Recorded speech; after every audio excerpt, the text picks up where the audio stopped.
हाँ जी students, hello. Starting with project management class. The chapter is chapter number 11, project evaluations. So class, what is project? ये तो हमने बहुत बार पढ़ लिया है, right? So now we have to start or now we have to understand what is evaluation. अगर हम देखें तो evaluation word कहाँ से आया है? To evaluate से, right? Now what is evaluating something? So class we see कि हम जब कोई भी बिजनेस करते हैं या कोई भी प्रोजेक्ट करते हैं, हम हमेशा उसका पहले क्या बनाते हैं? प्लान. हम वैसे नहीं इन्वेस्टमेंट लगा देते कि चलो पैसा लगा देते हैं. वी वांट और we make some kind of plans कि हम कैसे कैसे मूव करेंगे, राइट? अब ऐसा बहुत कम चांस होता है due to high risk involve, right, due to uncertainties involve, कि जो हमने प्लान किया है सेम और सेम वैसा ही रियलिटी में हो, right? So it is very difficult, right? So evaluation हमारे को क्या हेल्प करता है कि हमें पता लगता है कि in which way the project is moving. Is the project moving with the plans और is the project moving against the plans? कोई डेविएशंस है और हमने उन डेविएशंस को करेक्ट करना है, right? So that is just evaluation कि जो आप कर रहे हैं या जो आपने काम कर लिया है उसको आपने देखना है कि कितने % ठीक हुआ है, आपके प्लान्स के हिसाब से हुआ है, कितने % गलत हुआ है. और ऐसे भी चांसेस होते हैं कि जो आपने प्लान किया उससे भी ओवर एफिशिएंटली काम हो. मीन्स आपने सोचा था कि आप 90% एफिशिएंसी पर काम करेंगे तो आप बहुत अच्छा प्रोजेक्ट कर लेंगे, बट एक्चुअल में इतने फेवरेबल सर्कमस्टांसेस हो गए कि आपने 120% पर काम कर लिया. सो that is very good. Evaluation का मतलब ये नहीं है कि सिर्फ गलत काम ही होगा, नेगेटिविटी थिंग्स ही होंगी, पॉजिटिव भी हो सकता है, right? So now moving on to the next topic, why is evaluation important और व्हाई इवैल्यूएशन? भाई इवैल्यूएशन करना क्यों है, right? So as it is very much clear from the name itself, we learn, मतलब we means the organizations learn from the successes or the shortcomings. कितना positive response है, कितना negative response है. हमें पता लगता है कि हम किस किन चीज़ों पर स्ट्रॉन्ग हो गए हैं प्रोजेक्ट कर और हमें पता लगता है कि हमारी शॉर्टकमिंग्स क्या हैं, कौन से ऐसे टास्क हैं जिनको हमको करने में दिक्कत आ रही है अभी भी, right? Next is it helps for developing skills. Yes, कोई भी ऑर्गेनाइजेशन है, प्रोजेक्ट मेकिंग ऑर्गेनाइजेशन है, वो जब भी कोई नया टास्क करती है, ज़रूरी नहीं है वो वही टास्क कर रही है या वही प्रोजेक्ट ले रही है जो वो पिछले 20 सालों से कर रही है. हो सकता है उनके पास एक नया प्रोजेक्ट आ जाए, right? So it helps for developing skills. If you talk about this corona virus, right, आज तक अगर हम देखें कोई भी हेल्थ केयर लेबॉरेटरीज़ हैं या कोई भी ऐसे जो डॉक्टर्स हैं या हेल्थ केयर पर्सनल इन्वॉल्व हैं, उन्होंने कभी भी ऐसे वायरस की दवाई बनाने की कोशिश ही नहीं की होगी. बट आज वो कोशिश कर रहे हैं, रोज़ कोशिश कर रहे हैं, इसको कर्ब करने की कोशिश कर रहे हैं कि अटैकिंग नहीं तो डिफेंसिव बिहेवियर ही हो जाए, राइट? अगर मेडिसिन नहीं बन सकती तो प्रिकॉशनरी हम इम्यूनिटी बूस्टर्स ही बना लें कुछ अच्छे से. सो ये क्या हेल्प कर रही है? हमारे मेडिकेशन या हेल्थ के फैसिलिटीज़ को स्ट्रॉन्ग कर रही है क्योंकि उनके स्किल्स डेवलप हो रहे हैं, राइट? टीम मेंबर्स के स्किल्स डेवलप हो रहे हैं, प्रोजेक्ट मैनेजर्स के स्किल्स डेवलप हो रहे हैं और एज अ होल इकोनॉमी या ऑर्गेनाइजेशंस के सिस्टम्स इन्हांस हो रहे हैं, right? Then next is celebrating successes, right? अब इसका क्लास मतलब क्या है? यह मैंने आपको एमसीपी पढ़ाई है तो मैंने एक टर्मिनोलॉजी यूज़ की थी थ्योरीज ऑफ मैनेजमेंट में, कॉम्पिटेंसीज. कुछ हमेशा ऑर्गेनाइजेशंस की ना कुछ कॉम्पिटेंसीज होती हैं जिसके ऊपर वो बहुत पॉजिटिवली बिहेव कर रहे होते हैं, राइट? और वो उनकी क्या बन जाती है? Core competencies, right? सो इसका मतलब क्या है? That if you talk about McDonald's burger, right, वो अपने बर्गर को विद इन 1 मिनट बना लेते हैं एक बर्गर को. तो वो क्या है? उनकी कोर कॉम्पिटेंसी है. उन्होंने बहुत मेहनत की है, बहुत ज़्यादा उसके ऊपर काम किया है, बार बार किया है कि वो उसके कोर कॉम्पिटेंसीज बन जाएं. मीन्स वो उस एरिया में एक यूनिकली पॉजिटिव बन जाएं अपने राइवल से आगे निकलने के लिए. क्योंकि क्लास हमारे पास डिमांड्स बहुत हैं, राइट, और सप्लाईज भी बहुत हैं आजकल, बट कंपटीशन सबका सेम है और रिसोर्सेज सबके सेम है. अब कोई मैकडी ही जाना क्यों प्रेफर करता है? वो उनकी कोर कॉम्पिटेंसीज की वजह से जाना प्रेफर करता है. क्यों? बिकॉज रिसोर्सेज उनके पास भी वही हैं, बाकियों के पास भी वही हैं, पर उन्होंने अपने आप को अच्छा और बेहतर कैसे बनाया है वो डिपेंड करता है. That is core competencies, right?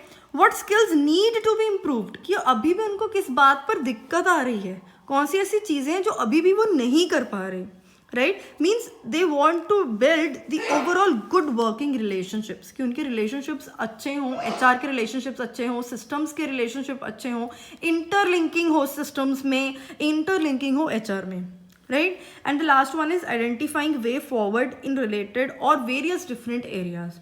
हो सकता है आज किसी ऐसी प्रोजेक्ट मेकिंग ऑर्गेनाइजेशन है, उनके पास IT का प्रोजेक्ट आया, आज तक उन्होंने कभी भी कोई सॉफ्टवेयर डेवलप नहीं किया था, वो हमेशा क्या करते थे, अपग्रेडेशंस करते थे, राइट. पर उनके पास आज क्या हुआ, एक फेवरेबल चांस है कि नया कोई क्लाइंट आ गया है और उसने कहा कि मुझे आपसे वेबसाइट डेवलप ही करवानी है, राइट. सो उनके लिए क्या है, this is a way forward. वो ऐसे नहीं कहेंगे कि ऐसी अपॉर्चुनिटी चले जाए, वो उस पर क्या करेंगे, वर्क करना शुरू करेंगे, right. Now the next topic is ways to evaluate projects, right. So class अगर हम देखें तो व्हाट इज़ अ प्रोजेक्ट, ये क्या है, ये सिर्फ और सिर्फ हमारे सिस्टम्स की इंटरलिंकिंग है प्लस हमारे HR की इंटरलिंकिंग है. There are two kinds of interlinking, that is of systems and HR. System मतलब हमने रॉ मटेरियल दे दिया, सिस्टम मतलब कि हमने ऑर्गेनाइजेशन में एक सीक्वेंशियल प्रोसीजर लगा दिया कि हाँ जी ऐसे ऐसे काम होगा, राइट. पर काम कैसे होगा, काम तो ऐसे होगा जब HR करेगा, यस और नो, काम तभी होगा. सो इवैल्यूएशन भी दो ही चीज़ें से होंगी, एक सिस्टम की इवैल्यूएशन करनी पड़ेगी और एक HR की इवैल्यूएशन करनी पड़ेगी. भाई काम कितना अच्छे से हुआ सिस्टम बताएगा, और काम करने में A ने ज़्यादा हेल्प की, B का रोल अच्छा था, C का रोल अच्छा था, D काम नहीं कर पा रहा, E काम नहीं कर पा रहा, ये HR का है, right. So if you talk about the systems, right, collect information on achievements and compare with objectives. Normal point, the starting of any evaluation. हमने जो सच में हुआ है, हमारी अचीवमेंट्स हुई हैं, उनकी इंफॉर्मेशन कलेक्ट करनी है और उनको किसके साथ कंपेयर करना है, जो हमने प्लान्स बनाए हैं, जो हमने ऑब्जेक्टिव्स बनाए हैं, जो हमने टारगेट्स को क्या किया है, सेट किया है, right. Then the feedback from the stakeholders and the project team. अब क्लास ऐसा नहीं होता है कि प्रोजेक्ट ऑर्गेनाइजेशंस जो प्रोजेक्ट काम कर रही हैं टीम, उनसे कभी फीडबैक मांगते नहीं हैं, वो फ्रंट लाइन मैनेजर्स हैं, राइट. वो देख रहे हैं कि काम करने में उनको क्या दिक्कतें हुई हैं, सो वो क्या करते हैं, उनसे सबसे पहले फीडबैक मांगते हैं कि आप बताइए कि कितना पॉजिटिव रहा आपका एक्सपीरियंस और कितना नेगेटिव रहा, right. And if you talk about various stakeholders मतलब अब प्रोजेक्ट टीम है, उसको रॉ मटेरियल भी तो चाहिए होगा, राइट. उसको लॉजिस्टिक डिपार्टमेंट भी तो चाहिए होगा, उसको IT डिपार्टमेंट की भी हेल्प चाहिए होगी. तो स्टेक होल्डर्स बहुत हो सकते हैं, विद इन द ऑर्गेनाइजेशन भी उन्होंने जिन जिन से हेल्प ली, आउटसाइड द ऑर्गेनाइजेशन भी उन्होंने जिन जिन से हेल्प ली, right. Asking open ended questions. Class दो तरह से क्वेश्चंस होते हैं, एक होते हैं क्लोज्ड एंडेड. क्लोज्ड एंडेड मतलब क्या होता है, आंसर आपको दिया येस या नो में देना है, आंसर आपको दिया ट्रू या फॉल्स में देना है, राइट. उसमें बंदा अगर चाह कर भी उसको इलैबोरेट करना चाहे तो नहीं कर सकता. पर इवैल्यूएशन अच्छी कैसे हो सकती है, जब हम ओपन एंडेड क्वेश्चंस पूछते हैं, right. Means what went well, क्या चीज़ सबसे अच्छी हुई भाई वो बताओ. अब फॉर एग्जाम्पल एक प्रोजेक्ट को करने में 5 टीम मेंबर्स इन्वॉल्व थे, राइट. अब क्या आपको लगता है कि वो पांचों के पांचों सेम आंसर देंगे, हर एक के एक्सपीरियंसेस डिफरेंट होंगे, क्यों, क्योंकि उनकी एक्सपर्टीज डिफरेंट होगी, उनका रोल डिफरेंट होगा. A पर्सन के लिए कुछ अच्छा कुछ और होगा, B के लिए अच्छा कुछ और होगा. सो अब जब ऑर्गेनाइजेशन इसको कंपाइल करेंगी ना, वो उसका क्या बन जाएगा, कोर कॉम्पिटेंसीज, कि हम टीम में इतना अच्छा काम कर सकते हैं, right. What could have been done better, क्या ऐसी चीज़ें थी जो हमारी नेगेटिविटीज थी, वीकनेसेस थी, और क्या अच्छा हो सकता था और भी. Where were the actions different to plan and why, क्या चीज़ें ऐसी थी जो अनकंट्रोलेबल थी, अनअवॉइडेबल थी, और वो एक्शंस प्लान से क्या हो गए, different, they were varying, right. Then yes, this is obviously an option that we employ an independent evaluator. Class अगर हम बात करें तो ऑर्गेनाइजेशंस में बायसनेस ज़्यादा हो सकती है. So for example there is this project 1 जिसमें A से लेके E members are involve, right. So वो कहते हैं कि A और E इवैल्यूएट नहीं करेंगे, हम अपना खुद की बोर्ड अलग से बनाएंगे, उसमें विद इन द ऑर्गेनाइजेशन या आउटसाइड एजेंसीज को इन्वॉल्व करते हैं कि वो इवैल्यूएट करें, राइट. यस, इसका एड ऑन खर्चा भी पड़ेगा, और हो सकता है कि कोई राइवल हो, A या E का कोई भी मेंबर कोई राइवल हो और वो गलत रिपोर्ट दे दे, इसके भी नेगेटिविटीज़ हैं. बट ये है कि एक इंडिपेंडेंसी हो जाती है, that there is an independent evaluator जो आया था, राइट नाउ पार्ट नंबर 2, ये तो बात होगी सिस्टम की, कितना अच्छा सिस्टम काम किया हमारा। अब हमने बात करनी किसकी, हमारे एचआर की। भाई काम तो टीम मेंबर्स ने ही किया ना, रॉ मटेरियल्स अगर मंगवाए हैं, लिंक बेसिस पर मंगवाए हैं, जल्दी मंगवाए हैं, काम तो उन्होंने किया, हमारे एचआर ने किया काम, राइट। सो सेकंड इवैल्यूएशन हमेशा होती है हमारी टीम मेंबर्स की, हमारे एचआर की, right. So we evaluate on the grounds of how well did the individuals carry out their rules. A, B, C, D और ई 5 बंदे काम पर लगे हुए थे, राइट। बट अगर आप देखो कि जब एक टीम एफर्ट होती है तो इंडिविजुअल एफर्ट कहीं ना कहीं कॉम्प्रोमाइज होता है, राइट। अगर ए काम नहीं भी करेगा तो उसको पता है बी, सी, डी, ई में से काम हो जाएगा, because it is a team work, right. But आजकल ऑर्गेनाइजेशंस क्या कर रही हैं, इंडिविजुअल कंपैरिजंस भी करती हैं, ताकि ऐसा कोई लथार्जिक एम्प्लॉई या टीम मेंबर है तो वो क्या हो सके, आइडेंटिफाई हो सके। सो इंडिविजुअल्स ने कितना अच्छा काम किया तो इसको बोलते हैं individual performance assessments, right. What were the achievements as a whole and on the basis of members as well, कि ए की अचीवमेंट क्या थी, बी की अचीवमेंट क्या थी, and there areas of improvement, वो कहाँ कहाँ इम्प्रूव कर सकते हैं।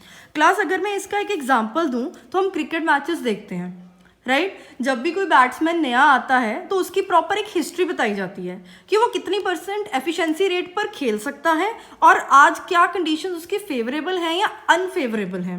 वो उसका क्या हो गया कि उसकी कितनी आज तक अचीवमेंट रही है। हो सकता है वो पहली बॉल पर ही आउट हो जाए, मीन्स उसके लिए वो एरिया ऑफ इम्प्रूवमेंट बन जाता है वो अनफेवरेबल कंडीशन, राइट। बट हम उसके बावजूद भी मैच जीत जाते हैं, सो वो हमारा क्या बन गया, वो एक टीम एफर्ट बन गया, बट हमने इंडिविजुअली भी उस प्लेयर को असेस किया, right. So that is individual assessment and team assessment, right. Next is what skills और नॉलेज हैव दे गेन्ड। अब क्लास ऐसा नहीं होता कि कोई एक चीज़ को 15 साल से कर रहा है, 20 साल से कर रहा है, उसकी कभी भी नॉलेज या असेसमेंट गेन नहीं होती, नॉलेज या स्किल उसको गेन नहीं होती, राइट। देयर आर ओनली 2 एप्रिसिएशंस, हमने आज तक कॉमर्स में पढ़ा है, एक लैंड की एप्रिसिएशन होती है और एक एचआर की एप्रिसिएशन होती है, बाकी all assets are depreciated, right. हमेशा लैंड अप्रिशिएट होगी और हमारी एचआर अप्रिशिएट होगी। हमारा कोई एम्प्लॉय 15 साल से काम कर रहा है, सो उसकी किसी ना किसी एरिया में एक्सपर्टीज हो जाएगी, राइट। और वो जितना ज़्यादा काम करेगा, ऐसा नहीं अगर उसने सोच लिया कि 15 साल काम कर लिया, मुझे इसमें आ गया, सारा कुछ मुझे पता लग गया, नो, फिर भी वो लर्न कर रहा है, every person is growing every day, तो उसकी वो नॉलेज या स्किल हर दिन से ऐड हो रही है, हर प्रोजेक्ट से ऐड हो रही है। और जितने उनके पास ऐसे कोर कॉम्पिटेंट एम्प्लॉयज़ होंगे, टीम मेंबर्स होंगे, उतनी अच्छी ही ऑर्गेनाइजेशंस होती हैं, right. Then moving on to the next topic, techniques of evaluation. अब क्लास टेक्निक्स का मतलब क्या होता है, टेक्निक्स का मतलब होता है मेथडोलॉजीज क्या क्या अप्लाई कर सकती हैं ऑर्गेनाइजेशंस, कौन कौन सी मेथडोलॉजी अप्लाई करके वो इवैल्यूएट कर सकती हैं। So it is divided into 2 parts, first one is quantitative and then is qualitative techniques, right. If you talk about quantitative techniques, right, so there are 2 parts, that is oral and written.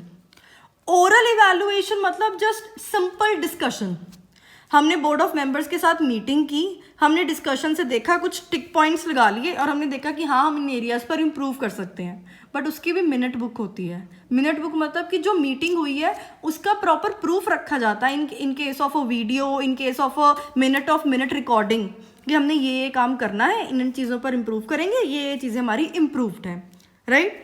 Then is written, और यही use होती हैं ज़्यादा से ज़्यादा। Now if you talk about written evaluations, there are 3 subtypes. First one is essay type, then is objective type, and then is short type evaluations, right?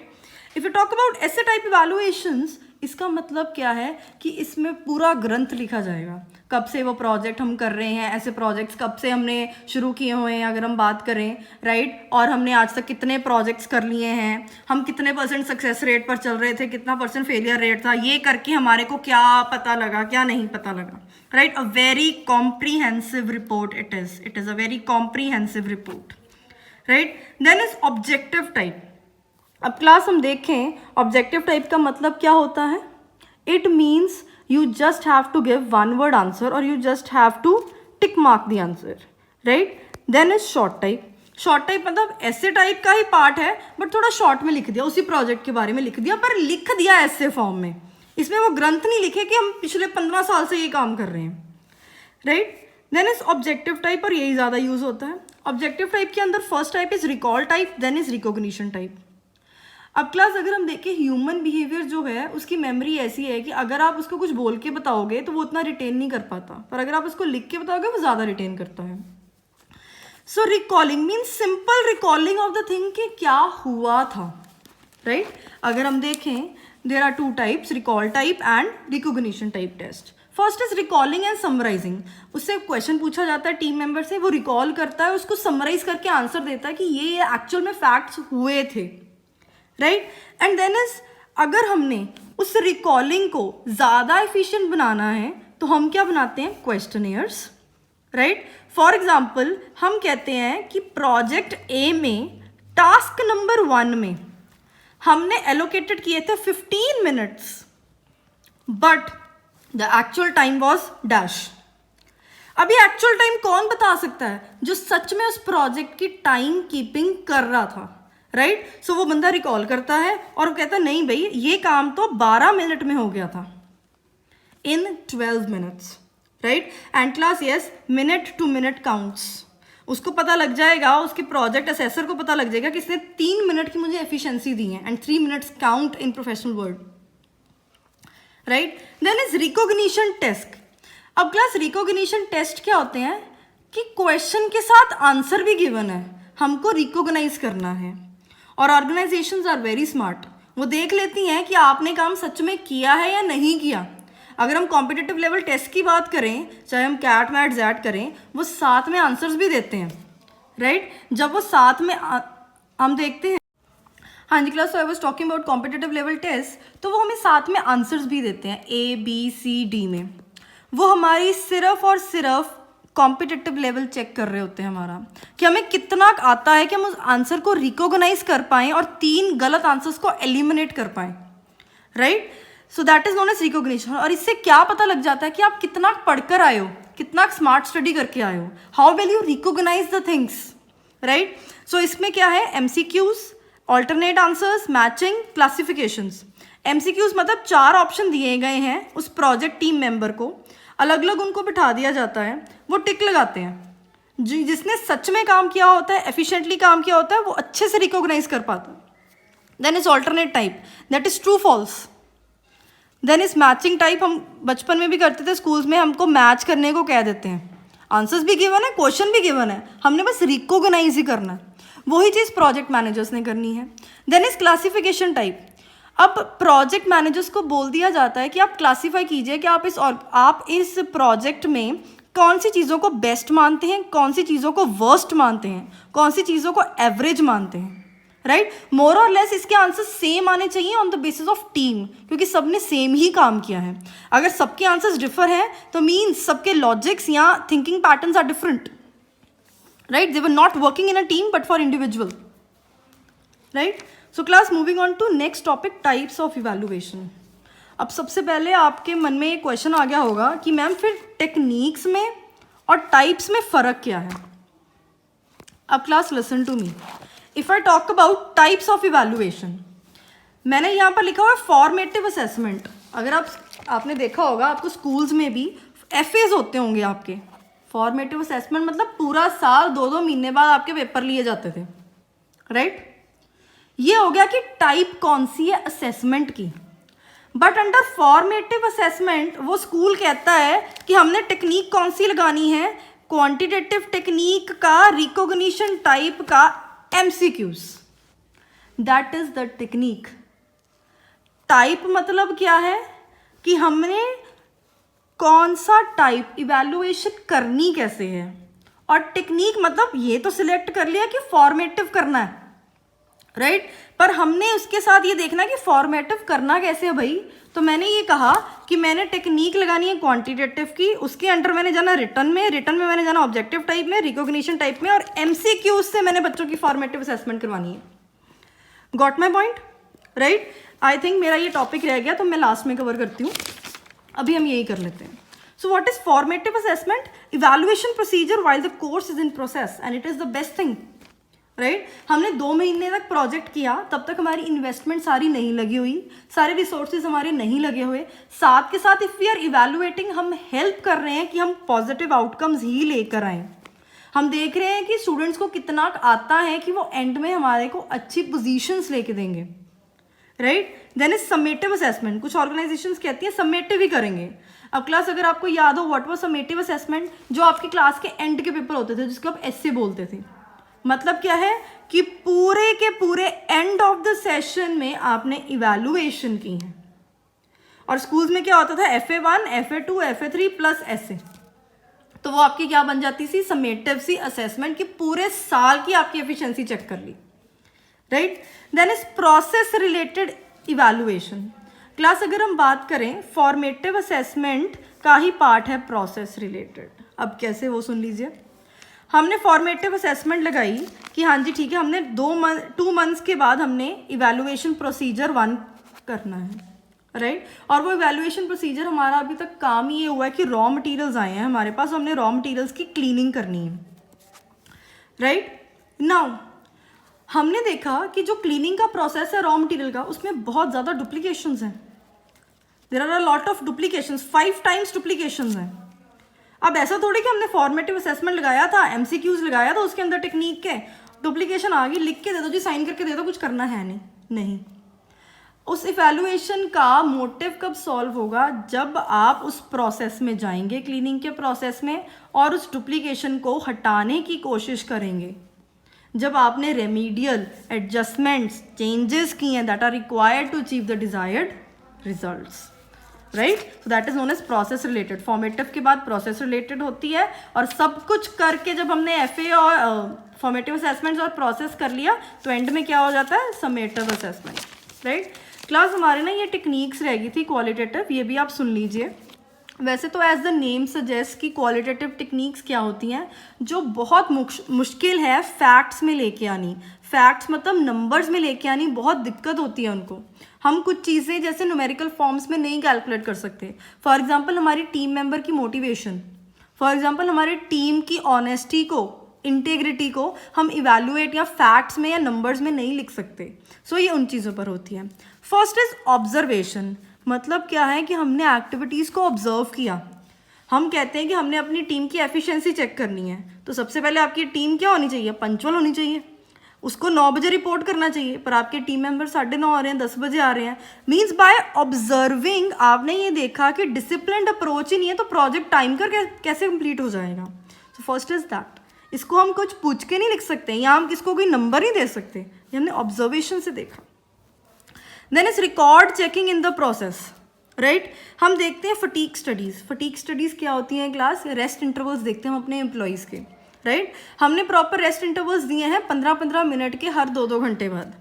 But जब हमने सच में जाकर रिकॉर्ड चेक किया तो जो हमारे एम्प्लॉयज़ हैं वो हर 1-1 घंटे बाद 20-20 मिनट की फटीक स्टडी कर रहे हैं. मीन्स रेस्ट इंटरवल्स ले रहे हैं, रेस्ट ले रहे हैं, राइट. सो हमने ये रिकॉर्ड चेक किया कि यहाँ पर कुछ गलत हो रहा है. Then is checklist. Class checklist क्या होता है, टू डू लिस्ट. हम अपने वैसे भी बना लेते होते हैं स्केड्यूल, या हम न्यू ईयर के टाइम पे देखते हैं कि इस साल मैंने क्या क्या करना है, क्या क्या नहीं करना. So that is a checklist. काम हुआ टिक कर दिया, काम नहीं हुआ क्रॉस कर दिया, और उसको दोबारा से लिख लिया. काम फिर हो गया टिक कर दिया, कोई और काम हो गया तो टिक कर दिया. That is known as to do list और check list, right. Then is cumulative records. Cumulative records means जो इन सबके रिकॉर्ड्स हैं उनको इकट्ठे करके एक जगह पर लिख लिया और उसकी कॉम्प्रीहेंसिव सी ऐसे टाइप रिपोर्ट बना दी, राइट. जब हमने इनकी रिपोर्ट बना दी तो हमने इनको रेट कर दिया, मीन्स क्या कर दिया, ग्रेडिंग कर दी. अब क्लास वो grading on the basis of some cumulative scores हो सकते हैं, राइट. अगर हमने देखा कि पंक्चुअलिटी कितनी है, तो हमने देखा कि 90% मेंबर्स हैं जो पंक्चुअल हैं, राइट. सो हमने उसको ग्रेड कर, कितना हमने क्यूमुलेटिव रिकॉर्ड दे दिया, 90%. और हमने एक स्केल बनाया हुआ था कि 90 से 100% में हम A ग्रेड देंगे, तो हम अपनी पंक्चुअलिटी में टीम मेंबर्स को A ग्रेड दे देते हैं. हमने देखा फटीक स्टडी अच्छी नहीं चल रही थी, 1 घंटे में वो 20-20 मिनट फटीक स्टडी कर रहे थे, रेस्ट इंटरवल ले रहे थे. तो हमने कहा कि हम इसको 60% की रेटिंग दे देते हैं, ठीक है. हमने क्यूमुलेटिव रिकॉर्ड दे दिया. अब हमने एक स्केल बनाया हुआ है कि 60 to 70% हमने उनको देना था सी ग्रेड, सो हम उसको फटीग स्टडी में अपने टीम मेंबर्स को सी ग्रेड दे देते हैं, right. So that is qualitative techniques, right. I hope I am very clear. Class, moving on to the last topic, that is evaluation process. अब class अगर हम देखें, इवैल्यूएशन प्रोसेस हमारा तभी से शुरू हो जाता है जब से हमारा काम करना शुरू हो जाता है, बिकॉज आपका फर्स्ट स्टेप ही बता देता है कि काम आपका सही से होगा या नहीं होगा, right. So first one is identifying the purpose of evaluation, the scope and the methodology. First is scope, मतलब क्या आपने 100% इवैल्यूएशन करनी है, हर एक चीज़ पर इवैल्यूएशन करनी है, या आपने प्रॉपर कई माइलस्टोन्स पर इवैल्यूएशन करनी है. माइलस्टोन्स का मतलब क्या है, काम होने को 2 महीने हो गए और हमने कहा था फर्स्ट माइलस्टोन इज कि आपका रॉ मटेरियल प्रॉपरली क्लीन हो जाना चाहिए आफ्टर 2 months. तो आप 2 महीने बाद ही देखने आते हैं कि हाँ आपका वो माइलस्टोन 1 अचीव हुआ या नहीं. That is the scope. आपने ये भी छोड़ो, आपने ये कह दिया कि हमने रॉ मटेरियल वगैरह क्लीनिंग चेक ही नहीं करनी, हमने देखना 50% काम, तो हमारा 5th मई तक 50% काम हो जाना चाहिए. हम 6th मई को आएंगे आपको ये सारा चेक करने, तो that is the scope, right. Then methodology means types plus techniques. कौन सी टाइप में कौन सी टेक्निक लगानी है आपने, that is methodology. Then defining the outcome parameters of evaluation.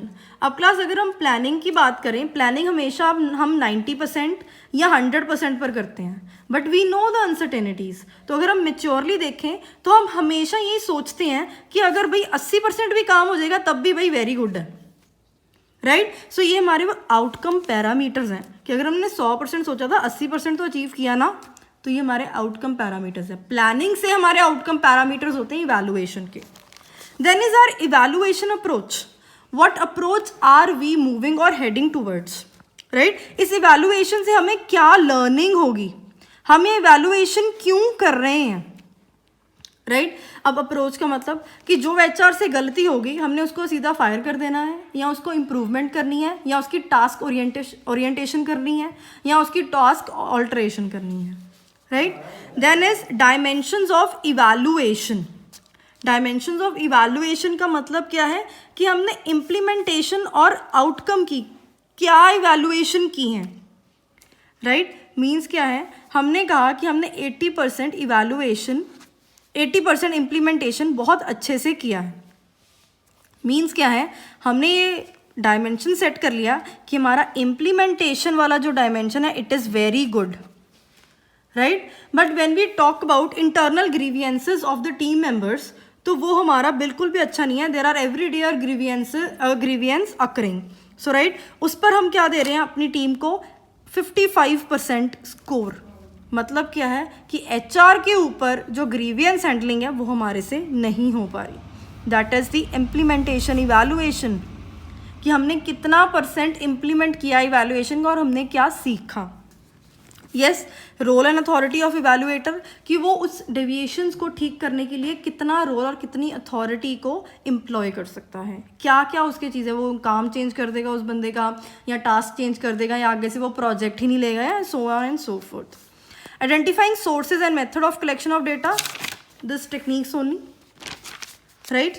Then is identifying tools of present analysis and presentation. Presentation कैसे करनी है evaluation की, essay type report लिखनी है, pie charts यूज़ करने हैं, bar diagrams यूज़ करने हैं, histograms यूज़ करने हैं. आपने अपनी रिपोर्ट को eye catchy बनाना है, right, और understandable बनाना है, clear बनाना है. Then is reporting, performing the evaluation कर ली और उसके बाद रिपोर्ट किया और हमने अपने बोर्ड ऑफ मेंबर्स को रिपोर्ट किया है, right. So class, I think I am clear with this. We have done chapter number 11 and next we will be doing the next chapter, that is roles and responsibilities. Thank you so much.